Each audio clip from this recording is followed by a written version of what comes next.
नमस्कार माताएं एवं बहनों। लड्डू गोपाल की कृपा हमेशा ही आप पर एवं आपके परिवार पर बनी रहे। माताएं एवं बहनों, आज की वीडियो बेहद ही खास और ज्ञानवर्धक होने वाली है, क्योंकि आप सभी को हम बता दें कि जन्माष्टमी के दिन कुछ ऐसे शुभ योगी का निर्माण होने जा रहा है।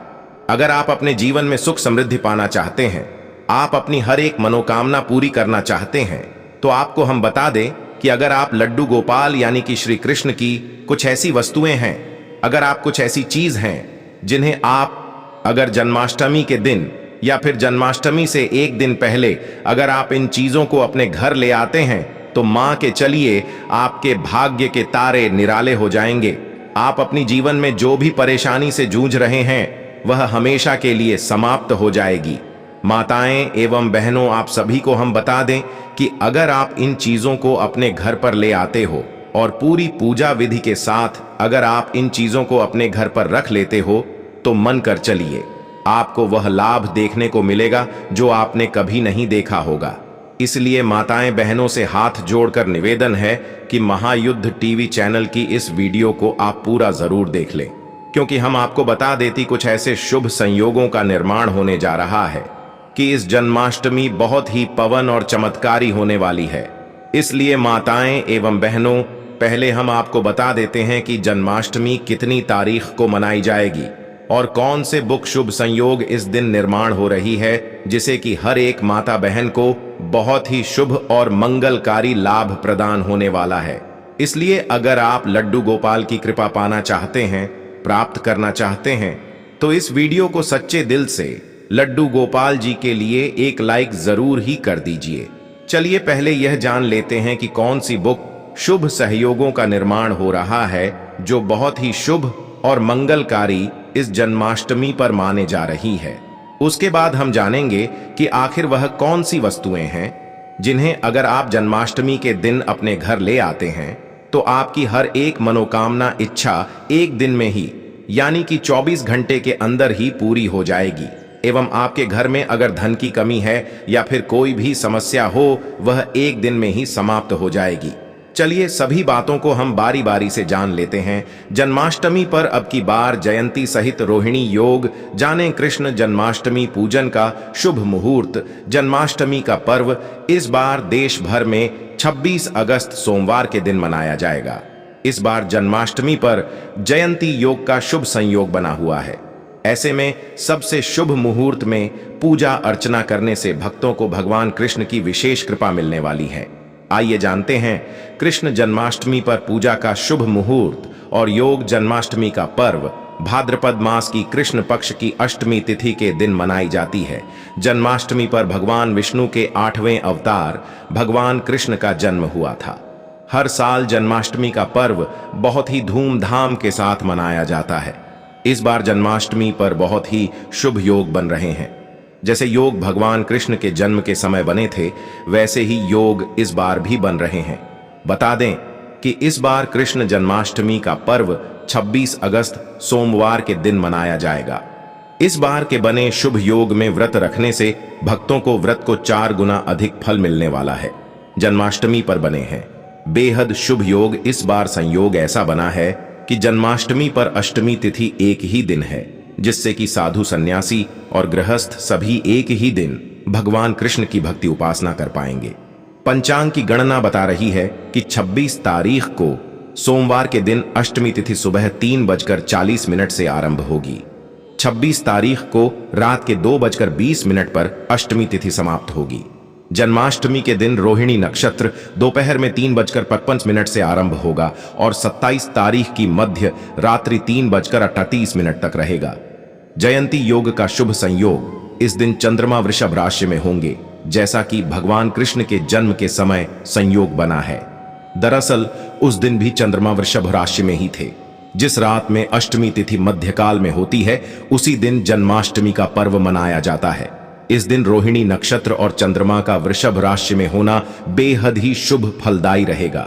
साथ में अगर जन्माष्टमी पर सोमवार या बुधवार हो जाए तो यह बहुत ही दुर्लभ संयोग बनाता है। बुधवार और सोमवार को जन्माष्टमी होने पर जयंती योग का शुभ संयोग बनता है, जिसे जयंती योग भी कहते हैं। दरअसल जिस दिन भगवान कृष्ण का जन्म हुआ था उस दिन बुधवार था। ठीक इससे 6 दिन बाद यानी सोमवार को भगवान कृष्ण का नामकरण आदि कार्य किए गए थे। इसलिए जन्माष्टमी सोमवार या बुधवार में होना बेहद शुभ मानी जाती है माताएं एवं पहलू। आप सभी को हम बता दें कि आपको कुछ ऐसी गलतियां हैं जो कि आपको जन्माष्टमी के दिन भूलकर भी नहीं करनी चाहिए।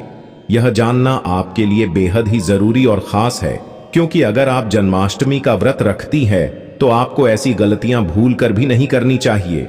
इसके बाद हम जानेंगे कि आपको जन्माष्टमी के दिन कौन सी वह चीज है जो अपने घर पर जरूर ही ले आनी है।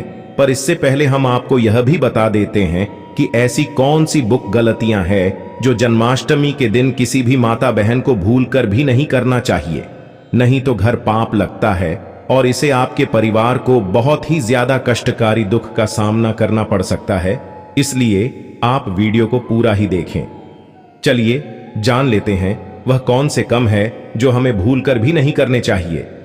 कृष्ण जन्माष्टमी का दिन बहुत शुभ होता है और मान्यता है कि इस दिन भक्तों की सारी मनोकामनाएं पूरी होती हैं।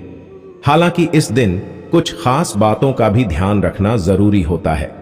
आइए जानते हैं कि कृष्ण पूजा के दौरान कौन से काम शुभ नहीं माने जाते हैं। जन्माष्टमी के दिन भूलकर भी तुलसी के पत्ते नहीं तोड़ने चाहिए। भगवान विष्णु को श्री कृष्ण का अवतार माना जाता है। मान्यता के अनुसार तुलसी भगवान विष्णु को अत्यंत प्रिय है, इसलिए इस दिन तुलसी के पत्ते तोड़ना शुभ नहीं माना जाता है। मैं माता एवं बहनों, आप सभी ऐसी गलती भूल कर भी ना करें, क्योंकि इससे घोर पाप लगने की आशंका बनी रहती है। इसलिए आप सभी को इस गलती को भूल कर भी नहीं करना चाहिए, नहीं तो आपके घर में कल इसका माहौल बन जाता है और ना ही अपने घर पर किसी को यह चीज करने दी। चलिए अगली गलती जान लेते हैं जो आपको भूल कर भी नहीं करनी चाहिए। जो लोग जन्माष्टमी का व्रत नहीं रखते हैं उन्हें भी इस दिन चावल नहीं खाना चाहिए।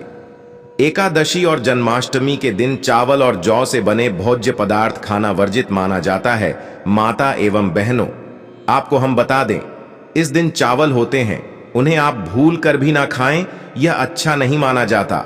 और लड्डू गोपाल को ऐसी चीज कभी भी अच्छी नहीं लगती है, जो कि आप अगर जन्माष्टमी के दिन ऐसी चीज खाते हैं तो यह बिल्कुल भी शुभ नहीं माना जाता, बल्कि अशुभ ही माना जाता है। इसलिए आप इन चीजों का सेवन भी भूल कर भी ना करें। आज के दिन लहसुन, प्याज या कोई भी अन्य तामसिक भोजन नहीं करना चाहिए। इस दिन घर में मांस और शराब नहीं लाना चाहिए। इस दिन प्याज और लहसुन को तो भूल कर भी नहीं खाना चाहिए, क्योंकि यह तामसिक भोजन में आते हैं और इन चीजों को आप भूल कर भी सेवन नहीं करना चाहिए, क्योंकि यह बिल्कुल भी अच्छा नहीं माना जाता। और लड्डू गोपाल भी इन चीजों का अगर आप जन्माष्टमी के दिन सेवन करते हैं तो लड्डू गोपाल आपके घर से दूर चले जाते हैं और वह नाराज हो जाते हैं। इसलिए आप इन चीजों का सेवन भूल कर भी ना करें तो आपके लिए यह बहुत ही शुभ और मंगलकारी माना जाएगा। कृष्ण जन्माष्टमी के दिन भूलकर भी किसी का अनादर ना करें। भगवान कृष्ण के लिए अमीर या गरीब सभी भक्त एक समान ही हैं। किसी भी गरीब का अपमान करने से श्री कृष्ण अप्रसन्न हो सकते हैं। जन्माष्टमी के दिन पेड्ढों को काटना भी अशुभ माना जाता है। श्री कृष्ण हर चीज में बसते हैं और हर चीज उनमें बसती है, बल्कि हो सके तो इस दिन ज्यादा से ज्यादा पेड़ लगाने चाहिए। इससे घर और परिवार में सुख और शांति बनी रहती है। जन्माष्टमी के दिन ब्रह्मचर्य का पालन करना अनिवार्य होता है। इस दिन पूरे पवित्र मन तन से भगवान की पूजा करनी चाहिए। इस दिन भूल कर भी गायों का अपमान नहीं करना चाहिए। भगवान कृष्ण को गायों से बहुत प्रेम था। कान्हा बचपन गायों के साथ ही खेलते थे।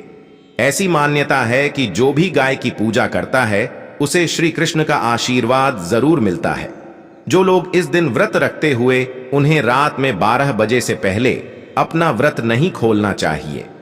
उससे पहले व्रत खोलने से पूजा का फल नहीं मिलता है और व्रत भी अधूरा माना जाता है। माताएं एवं पहलू चली, अब जान लेते हैं कि वह कौन सी ऐसी चीज हैं जिन्हें अगर आप लड्डू गोपाल की कृपा पाने के लिए, यानी कि लड्डू गोपाल की कृपा प्राप्त करने के लिए, अगर आप जन्माष्टमी के दिन आप इन चीजों को खरीद कर अपने घर ले आते हैं तो मानकर चलिए आपका भाग्य बदल जाएगा। माताएं एवं बहनों, आप सभी से हाथ जोड़कर निवेदन है कि महायोग टीवी चैनल की इस वीडियो को अभी तक आप देख रहे हैं तो कमेंट बॉक्स में जय जय लड्डू गोपाल जय श्री कृष्ण अवश्य ही लिख दी, जिससे कि आपकी हर एक मनोकामना लड्डू गोपाल तक पहुंच जाएगी और हर एक मनोकामना 24 घंटे के अंदर ही पूरी हो जाएगी। चलिए जान लेते हैं कौन सी है वह वस्तुएं जिन्हें अगर आप जन्माष्टमी के इतने पावन अवसर पर अपने घर ले आते हैं तो आपको वह लाभ देखने को मिलेगा जो आपने अपनी जिंदगी में कभी कल्पना भी नहीं की होगी। इसलिए हम सभी बातों को आप सभी को बारी बारी से बताएंगे। चलिए जान लेते हैं कौन सी है वह वस्तुएं जिन्हें अगर आप जन्माष्टमी के दिन घर ले आएंगे तो यह बहुत ही शुभ और मंगलकारी रहेगा। माताएं एवं बहनों, आप सभी को हम बता दें कि आपको ये तो याद ही होगा कि भगवान श्री कृष्ण को माखन बचपन से ही पसंद था। श्री कृष्ण घरों से माखन चुराकर खाते थे, इसलिए उनको माखन चोर भी कहा जाता है। जन्माष्टमी के दिन अगर माखन में तुलसी डालकर भगवान श्री कृष्ण को अर्पण करते हैं तो सारी मनोकामनाएं पूर्ण होंगी। बांसुरी, जब भी आप भगवान श्री कृष्ण का चित्र देखते हैं तो उसमें बांसुरी अवश्य होती है। भगवान श्री कृष्ण को बांसुरी अति प्रिय है। बांसुरी प्रेम के कारण इन्हें बंशीधर के नाम से भी जाना जाता है। जन्माष्टमी के दिन आप चांदी या लकड़ी की बांसुरी खरीदकर भगवान श्री कृष्ण को चढ़ाएं। पूजा समाप्त होने के बाद उसे तिजोरी में रख दें। इससे घर की आर्थिक समस्या दूर होती है। गाय बछड़े की मूर्ति, ज्योतिष शास्त्र के अनुसार गाय में कई देवी देवताओं का वास होता है। अगर आप घर की बनी पहली रोटी गाय को खिलाते हैं तो सारे ग्रह दोष समाप्त हो जाते हैं। भगवान श्री कृष्ण को गाय से बेहद लगाव था। गाय के दूध से बना घी मक्खन वह खाते थे, इसलिए जन्माष्टमी के दिन गाय बछड़े की मूर्ति को आप घर के मंदिर या मकान के ईस्ट कोण में रखते हैं तो सुख समृद्धि की प्राप्ति होगी। झूला, श्री कृष्ण के लड्डू गोपाल स्वरूप को हमेशा झूले में स्थापित किया जाता है, इसलिए लड्डू गोपाल को झूला अत्यंत पसंद है। जन्माष्टमी के दिन झूला खरीदकर लड्डू गोपाल को उसमें स्थापित करें। घर में सुख शांति बनी रहेगी। पीले फूल भगवान कृष्ण को बहुत प्रिय होते हैं, इसलिए घर में पीले फूल लाना चाहिए। पीले फूल सुख और समृद्धि का प्रतीक होते हैं। पीले फूलों को भगवान कृष्ण की पूजा में चढ़ाने से घर में सुख और समृद्धि आती है। पीले फूलों को घर में सजाने से घर की सुंदरता बढ़ती है। दही और मक्खन, भगवान कृष्ण को दही और मक्खन बहुत पसंद था, इसलिए घर में दही और मक्खन लाना चाहिए। दही और मक्खन स्वास्थ्य और सुख का प्रतीक होते हैं। दही और मक्खन को भगवान कृष्ण की पूजा में चढ़ाने से घर में स्वास्थ्य और सुख आता है। दही और मक्खन को घर में खाने से स्वास्थ्य अच्छा रहता है। मोर पंख, भगवान कृष्ण के मोर पंख बहुत प्रसिद्ध हैं, इसलिए घर में मोर पंख लाना चाहिए। मोर पंख सौंदर्य और सुख का प्रतीक होता है। मोर पंख को भगवान कृष्ण की पूजा में चढ़ाने से घर में सौंदर्य और सुख आता है। मोर पंख को घर में सजाने से घर की सुंदरता बढ़ती है। बांसुरी, भगवान कृष्ण बांसुरी बजाने में माहिर थे, इसलिए घर में बांसुरी लाना चाहिए। बांसुरी संगीत और सुख का प्रतीक होती है। बांसुरी को भगवान कृष्ण की पूजा में चढ़ाने से घर में संगीत और सुख आता है।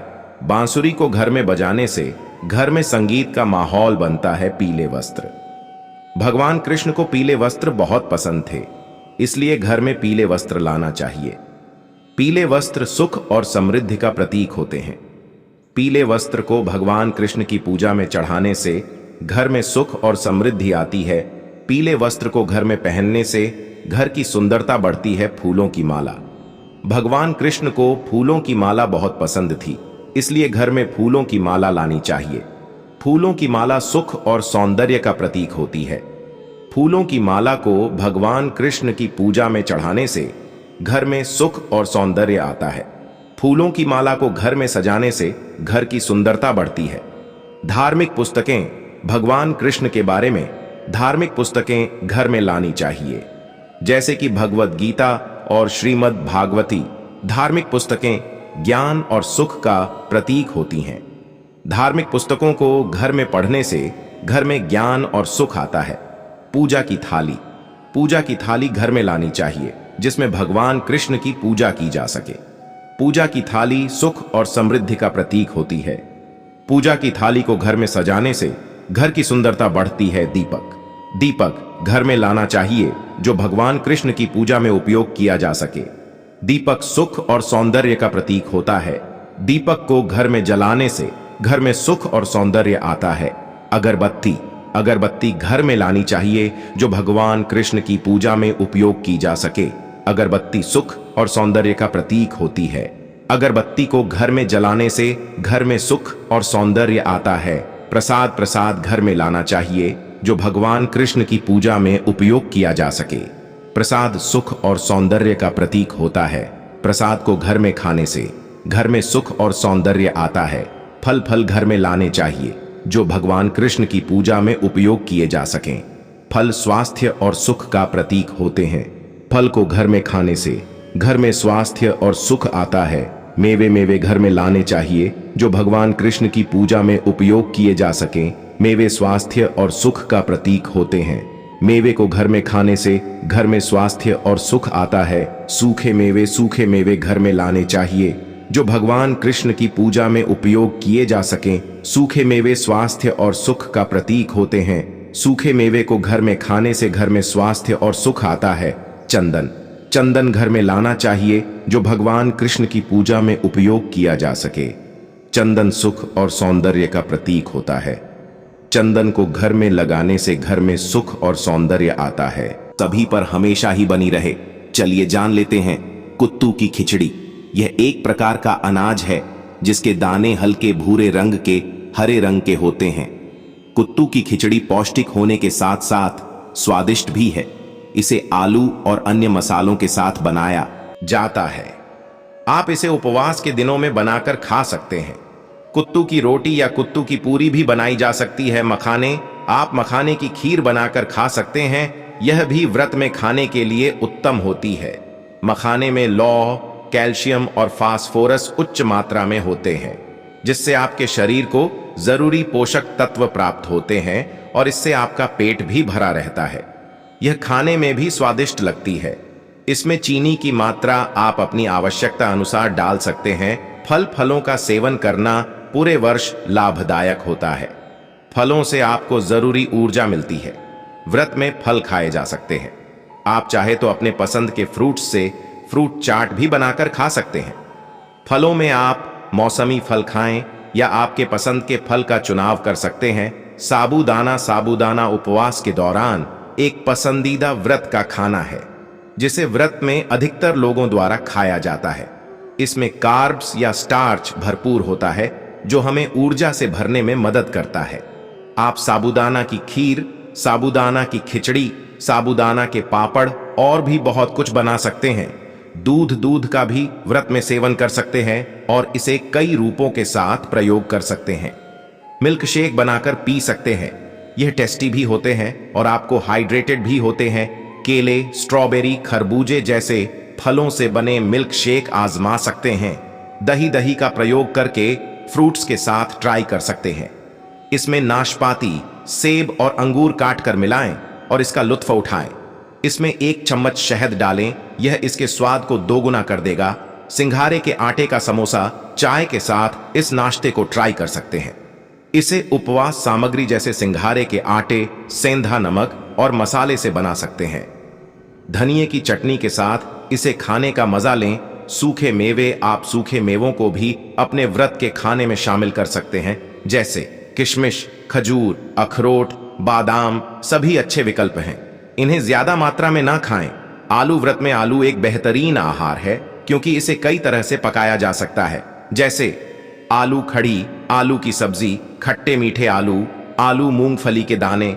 यह उपवास करने वालों के लिए एकदम सही है। नारियल का आटा, नारियल और नारियल का दूध आपके उपवास की अच्छी सामग्री हो सकती है।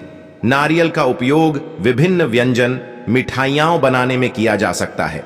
नारियल के आटे से पैनकेक बना सकते हैं। नारियल के दूध की खीर बना सकते हैं।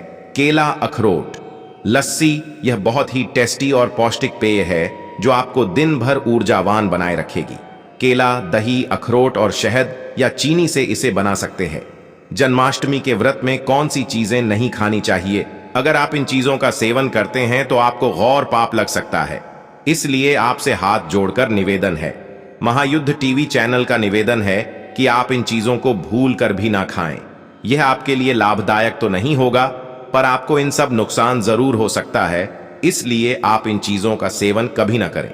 चलिए जान लेते हैं कौन सी है वह चीज है जिन सभी का आपको जन्माष्टमी के दिन भूल कर भी नहीं करना है।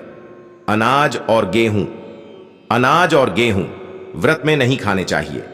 अनाज और गेहूं शरीर को ताकत देते हैं, लेकिन व्रत में इनका सेवन नहीं करना चाहिए। इनका सेवन करने से व्रत का उद्देश्य पूरा नहीं होता है। मांस और मछली। मांस और मछली व्रत में नहीं खानी चाहिए। मांस और मछली तामसिक भोजन है और व्रत में इनका सेवन नहीं करना चाहिए। इनका सेवन करने से व्रत का उद्देश्य पूरा नहीं होता है। प्याज और लहसुन। प्याज और लहसुन व्रत में नहीं खाने चाहिए। प्याज और लहसुन तामसिक भोजन है और व्रत में इनका सेवन नहीं करना चाहिए। इनका सेवन करने से व्रत का उद्देश्य पूरा नहीं होता है। तामसिक भोजन। तामसिक भोजन व्रत में नहीं खाना चाहिए। तामसिक भोजन शरीर को नकारात्मक ऊर्जा देता है और व्रत में इसका सेवन नहीं करना चाहिए। तामसिक भोजन में प्याज, लहसुन, मांस, मछली आदि शामिल हैं। नमक और मसाले। नमक और मसाले व्रत में नहीं खाने चाहिए। नमक और मसाले शरीर को ताकत देते हैं, लेकिन व्रत में इनका सेवन नहीं करना चाहिए। इनका सेवन करने से व्रत का उद्देश्य पूरा नहीं होता है। चावल और दालें। चावल और दालें व्रत में नहीं खानी चाहिए। चावल और दालें शरीर को ताकत देते हैं, लेकिन व्रत में इनका सेवन नहीं करना चाहिए। इनका सेवन करने से व्रत का उद्देश्य पूरा नहीं होता है। शराब और धूम्रपान। शराब और धूम्रपान व्रत में नहीं करना चाहिए। शराब और धूम्रपान शरीर को नकारात्मक ऊर्जा देते हैं और व्रत में इनका सेवन नहीं करना चाहिए। इनका सेवन करने से व्रत का उद्देश्य पूरा नहीं होता है। कॉफी और चाय। कॉफी और चाय व्रत में नहीं पीनी चाहिए। कॉफी और चाय शरीर को ताकत देते हैं, लेकिन व्रत में इनका सेवन नहीं करना चाहिए। इनका सेवन करने से व्रत का उद्देश्य पूरा नहीं होता है। मिठाई और चॉकलेट। मिठाई और चॉकलेट व्रत में नहीं खानी चाहिए। मिठाई और चॉकलेट शरीर को नकारात्मक ऊर्जा देते हैं और व्रत में इनका सेवन नहीं करना चाहिए। इनका सेवन करने से व्रत का उद्देश्य पूरा नहीं होता है। फास्ट फूड और प्रोसेस्ड फूड। फास्ट फूड और प्रोसेस्ड फूड व्रत में नहीं खाना चाहिए। फास्ट फूड और प्रोसेस्ड फूड शरीर को नकारात्मक ऊर्जा देते हैं और व्रत में इनका सेवन नहीं करना चाहिए। इनका सेवन करने से व्रत का उद्देश्य पूरा नहीं होता है। अधिक तेल और मसाले वाला भोजन। अधिक तेल और मसाले वाला भोजन व्रत में नहीं खाना चाहिए। अधिक तेल और मसाले वाला भोजन शरीर को नकारात्मक ऊर्जा देता है और व्रत में इसका सेवन नहीं करना चाहिए। इसका सेवन करने से व्रत का उद्देश्य पूरा नहीं होता है। चलिए जान लेते हैं कि कौन सी गलतियां हैं जो आपको भूलकर भी जन्माष्टमी के दिन नहीं करनी है, नहीं तो माता लक्ष्मी एवं भगवान विष्णु आपसे क्रोधित हो जाते हैं। हम आपसे कोई पैसा नहीं ले रहे हैं, बल्कि फ्री माध्यम से आप सभी को यह जानकारी बता रहे हैं, इसलिए आपका इतना थोड़ा सा कर्तव्य तो बनता है। चलिए जान लेते हैं कि कौन सी गलतियां हैं जो आपको भूलकर भी जन्माष्टमी के दिन नहीं करनी है, नहीं तो माता लक्ष्मी एवं भगवान विष्णु आपसे क्रोधित हो जाते हैं। जन्माष्टमी के अवसर पर गलतियों से बचना चाहिए। श्री कृष्ण की मूर्ति को गलत तरीके से स्थापित करना। जन्माष्टमी के दिन श्री कृष्ण की मूर्ति को सही तरीके से स्थापित करना चाहिए। गलत तरीके से स्थापित करने से भगवान कृष्ण नाराज हो सकते हैं। पूजा के समय अशुद्ध वस्त्र पहनना। जन्माष्टमी के दिन पूजा के समय अशुद्ध वस्त्र नहीं पहनना चाहिए। अशुद्ध वस्त्र पहनने से भगवान कृष्ण नाराज हो सकते हैं। पूजा के समय बिना स्नान किए बैठना। जन्माष्टमी के दिन पूजा के समय बिना स्नान किए नहीं बैठना चाहिए। बिना स्नान किए बैठने से भगवान कृष्ण नाराज हो सकते हैं। पूजा के समय मोबाइल फोन का उपयोग करना। जन्माष्टमी के दिन पूजा के समय मोबाइल फोन का उपयोग नहीं करना चाहिए। मोबाइल फोन का उपयोग करने से भगवान कृष्ण नाराज हो सकते हैं। पूजा के समय गलत मंत्रों का जाप करना। जन्माष्टमी के दिन पूजा के समय गलत मंत्रों का जाप नहीं करना चाहिए। गलत मंत्रों का जाप करने से भगवान कृष्ण नाराज हो सकते हैं। पूजा के समय अशुद्ध भोजन करना। जन्माष्टमी के दिन पूजा के समय अशुद्ध भोजन नहीं करना चाहिए। अशुद्ध भोजन करने से भगवान कृष्ण नाराज हो सकते हैं। पूजा के समय देरी करना। जन्माष्टमी के दिन पूजा के समय देरी नहीं करना चाहिए। देरी करने से भगवान कृष्ण नाराज हो सकते हैं। पूजा के समय लापरवाही करना। जन्माष्टमी के दिन पूजा के समय लापरवाही नहीं करना चाहिए। लापरवाही करने से भगवान कृष्ण नाराज हो सकते हैं। श्री कृष्ण की मूर्ति को छूना। जन्माष्टमी के दिन श्री कृष्ण की मूर्ति को छूने से पहले हाथों को अच्छी तरह से धोना चाहिए। अशुद्ध हाथों से मूर्ति को छूने से भगवान कृष्ण नाराज हो सकते हैं। पूजा के समय बिना भक्ति के बैठना। जन्माष्टमी के दिन पूजा के समय बिना भक्ति के नहीं बैठना चाहिए। बिना भक्ति के बैठने से भगवान कृष्ण नाराज हो सकते हैं। पूजा के समय गलत दिशा में बैठना। जन्माष्टमी के दिन पूजा के समय गलत दिशा में नहीं बैठना चाहिए। गलत दिशा में बैठने से भगवान कृष्ण नाराज हो सकते हैं। श्री कृष्ण की मूर्ति को गलत तरीके से सजाना। जन्माष्टमी के दिन श्री कृष्ण की मूर्ति को गलत तरीके से सजाने से भगवान कृष्ण नाराज हो सकते हैं। पूजा के समय बिना ध्यान के बैठना। जन्माष्टमी के दिन पूजा के समय बिना ध्यान के नहीं बैठना चाहिए। बिना ध्यान के बैठने से भगवान कृष्ण नाराज हो सकते हैं। श्री कृष्ण की मूर्ति को गलत तरीके से स्थानांतरित करना। जन्माष्टमी के दिन श्री कृष्ण की मूर्ति को गलत तरीके से स्थानांतरित करने से भगवान कृष्ण नाराज हो सकते हैं। पूजा के समय अशुद्ध जल का उपयोग करना। जन्माष्टमी के दिन पूजा के समय अशुद्ध जल का उपयोग नहीं करना चाहिए। अशुद्ध जल का उपयोग करने से भगवान कृष्ण नाराज हो सकते हैं। पूजा के समय बिना पवित्रता के बैठना। जन्माष्टमी के दिन पूजा के समय बिना पवित्रता के नहीं बैठना चाहिए। बिना पवित्रता के बैठने से भगवान कृष्ण नाराज हो सकते हैं। श्री कृष्ण की मूर्ति को गलत तरीके से प्रकाशित करना। जन्माष्टमी के दिन श्री कृष्ण की मूर्ति को गलत तरीके से प्रकाशित करने से भगवान कृष्ण नाराज हो सकते हैं। पूजा के समय अशुद्ध फूलों का उपयोग करना। जन्माष्टमी के दिन पूजा के समय अशुद्ध फूलों का उपयोग नहीं करना चाहिए। अशुद्ध फूलों का उपयोग करने से भगवान कृष्ण नाराज हो सकते हैं। पूजा के समय बिना श्रद्धा के बैठना। जन्माष्टमी के दिन पूजा के समय बिना श्रद्धा के नहीं बैठना चाहिए। बिना श्रद्धा के बैठने से भगवान कृष्ण नाराज हो सकते हैं। श्री कृष्ण की मूर्ति को गलत तरीके से स्पर्श करना। जन्माष्टमी के दिन श्री कृष्ण की मूर्ति को गलत तरीके से स्पर्श करने से भगवान कृष्ण नाराज हो सकते हैं। पूजा के समय अशुद्ध वस्त्रों का उपयोग करना। जन्माष्टमी के दिन पूजा के समय अशुद्ध वस्त्रों का उपयोग नहीं करना चाहिए। अशुद्ध वस्त्रों का उपयोग करने से भगवान कृष्ण नाराज हो सकते हैं। पूजा के समय बिना एकाग्रता के बैठना। जन्माष्टमी के दिन पूजा के समय बिना एकाग्रता के नहीं बैठना चाहिए। बिना एकाग्रता के बैठने से भगवान कृष्ण नाराज हो सकते हैं। श्री कृष्ण की मूर्ति को गलत तरीके से पूजना। जन्माष्टमी के दिन श्री कृष्ण की मूर्ति को गलत तरीके से पूजने से भगवान कृष्ण नाराज हो सकते हैं। पूजा के समय अशुद्ध भाव से बैठना। जन्माष्टमी के दिन पूजा के समय अशुद्ध भाव से नहीं बैठना चाहिए। अशुद्ध भाव से बैठने से भगवान कृष्ण नाराज हो सकते हैं। अगर आपको जीवन में धन प्रताप की इच्छा है, आपकी मनोकामना है जो धन की है, यानी कि आपको दहन धन चाहिए, आपके जीवन में धान की बहुत कमी रहती है, तो आपको इन उपायों को जरूर करना चाहिए।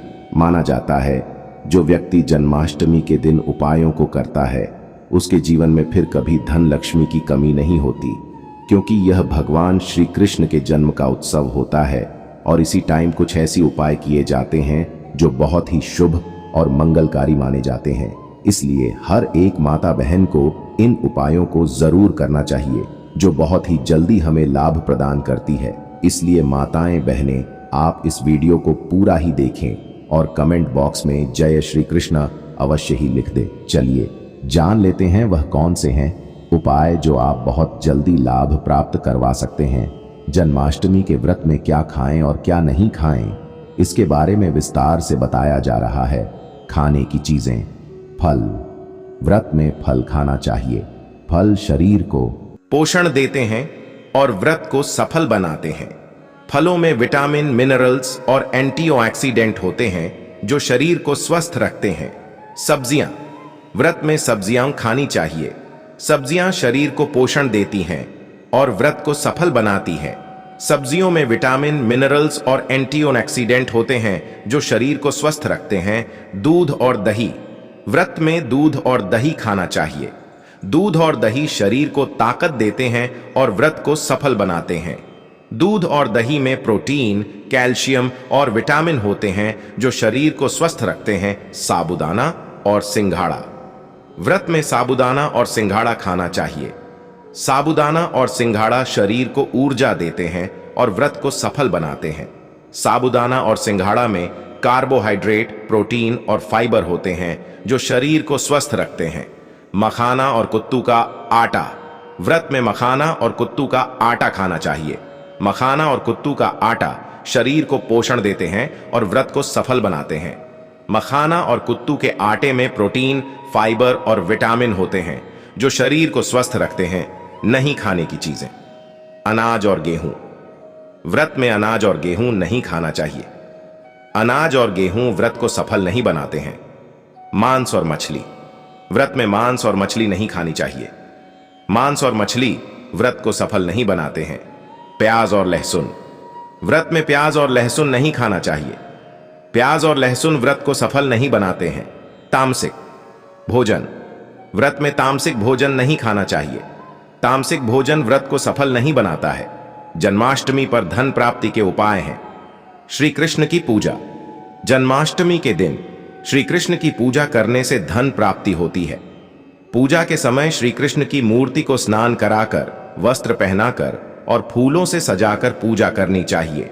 तुलसी की पूजा, जन्माष्टमी के दिन तुलसी की पूजा करने से धन प्राप्ति होती है। तुलसी को जल चढ़ाकर, वस्त्र पहनाकर और फूलों से सजाकर पूजा करनी चाहिए। श्री कृष्ण मंदिर में दर्शन, जन्माष्टमी के दिन श्री कृष्ण मंदिर में दर्शन करने से धन प्राप्ति होती है। मंदिर में जाकर श्री कृष्ण की मूर्ति के दर्शन करने और पूजा करने से धन प्राप्ति होती है। दान पुण्य, जन्माष्टमी के दिन दान पुण्य करने से धन प्राप्ति होती है। गरीबों को दान देने, अनाथों को भोजन कराने और पुण्य करने से धन प्राप्ति होती है। व्रत रखना, जन्माष्टमी के दिन व्रत रखने से धन प्राप्ति होती है। व्रत रखने से श्री कृष्ण प्रसन्न होते हैं और धन प्राप्ति होती है। श्री कृष्ण के मंत्रों का जाप, जन्माष्टमी के दिन श्री कृष्ण के मंत्रों का जाप करने से धन प्राप्ति होती है। AUM नमो भगवते वासुदेवाय मंत्र का जाप करने से धन प्राप्ति होती है। पूजा के समय घी का दीपक जलाना, जन्माष्टमी के दिन पूजा के समय घी का दीपक जलाने से धन प्राप्ति होती है। घी का दीपक जलाने से श्री कृष्ण प्रसन्न होते हैं और धन प्राप्ति होती है। पूजा के समय फलों का भोग लगाना, जन्माष्टमी के दिन पूजा के समय फलों का भोग लगाने से धन प्राप्ति होती है। फलों का भोग लगाने से श्री कृष्ण प्रसन्न होते हैं और धन प्राप्ति होती है। श्री कृष्ण की मूर्ति को सोने या चांदी का आभूषण पहनाना, जन्माष्टमी के दिन श्री कृष्ण की मूर्ति को सोने या चांदी का आभूषण पहनाने से धन प्राप्ति होती है। सोने या चांदी का आभूषण पहनाने से श्री कृष्ण प्रसन्न होते हैं और धन प्राप्ति होती है। पूजा के समय श्री कृष्ण के भजन गाना, जन्माष्टमी के दिन पूजा के समय श्री कृष्ण के भजन गाने से धन प्राप्ति होती है।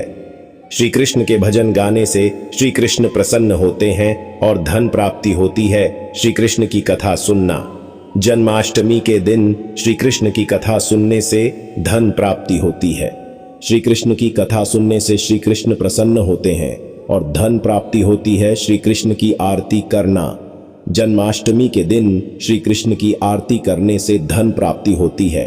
श्री कृष्ण की आरती करने से श्री कृष्ण प्रसन्न होते हैं और धन प्राप्ति होती है। श्री कृष्ण के नाम का जाप करना, जन्माष्टमी के दिन श्री कृष्ण के नाम का जाप करने से धन प्राप्ति होती है। श्री कृष्ण नाम का जाप करने से श्री कृष्ण प्रसन्न होते हैं और धन प्राप्ति होती है। श्री कृष्ण की पूजा में गाय को शामिल करना, जन्माष्टमी के दिन श्री कृष्ण की पूजा में गाय को शामिल करने से धन प्राप्ति होती है। गाय को शामिल करने से श्री कृष्ण प्रसन्न होते हैं और धन प्राप्ति होती है। श्री कृष्ण की पूजा में तुलसी पत्र का उपयोग करना, जन्माष्टमी के दिन श्री कृष्ण की पूजा में तुलसी पत्र का उपयोग करने से धन प्राप्ति होती है। तुलसी पत्र का उपयोग करने से श्री कृष्ण प्रसन्न होते हैं और धन प्राप्ति होती है। जन्माष्टमी का महत्व। जन्माष्टमी का हिंदू धर्म में बहुत बड़ा महत्व है। इस दिन को धर्म और अधर्म के बीच की लड़ाई में धर्म की विजय के प्रतीक के रूप में देखा जाता है। भगवान कृष्ण ने अपने जीवन में कई ऐसी घटनाओं को अंजाम दिया जिन्होंने धर्म की स्थापना में महत्वपूर्ण भूमिका निभाई। धार्मिक महत्व। भगवान कृष्ण ने गीता में जो उपदेश दिया वह आज भी मानवता के लिए एक मार्गदर्शक है। उन्होंने धर्म, कर्म और प्रेम का महत्व बताया और धर्म की रक्षा के लिए महाभारत में पांडवों का साथ दिया।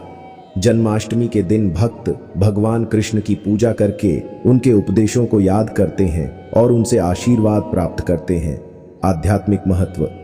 जन्माष्टमी का आध्यात्मिक महत्व भी बहुत गहरा है। इस दिन भक्त अपनी आत्मा की शुद्धि के लिए उपवास करते हैं और भगवान कृष्ण के भजनों और कीर्तन में लीन होते हैं। यह दिन आत्म अनुसंधान और आत्म साक्षात्कार के लिए अत्यंत उपयुक्त माना जाता है। जन्माष्टमी की कथा। जन्माष्टमी की कथा भगवान कृष्ण के जन्म से जुड़ी हुई है।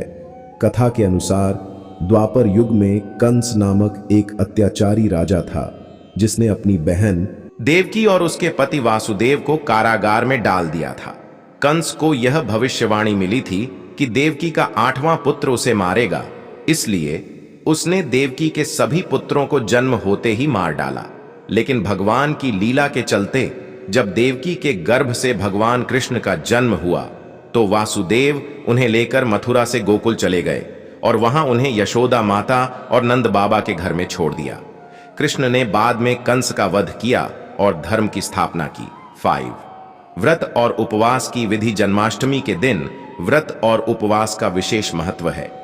इस दिन भक्त भगवान कृष्ण की कृपा प्राप्त करने के लिए निर्जल या फलाहार व्रत रखते हैं। उपवास रखने से मन और शरीर दोनों की शुद्धि होती है और भक्त भगवान के प्रति अपनी श्रद्धा प्रकट करते हैं। व्रत रखने की विधि। संकल्प। व्रत के दिन सुबह जल्दी उठकर स्नान करें और भगवान कृष्ण का ध्यान करते हुए व्रत का संकल्प लें। निर्जल व्रत। अगर आप सक्षम हैं तो दिन भर निर्जल व्रत रखें।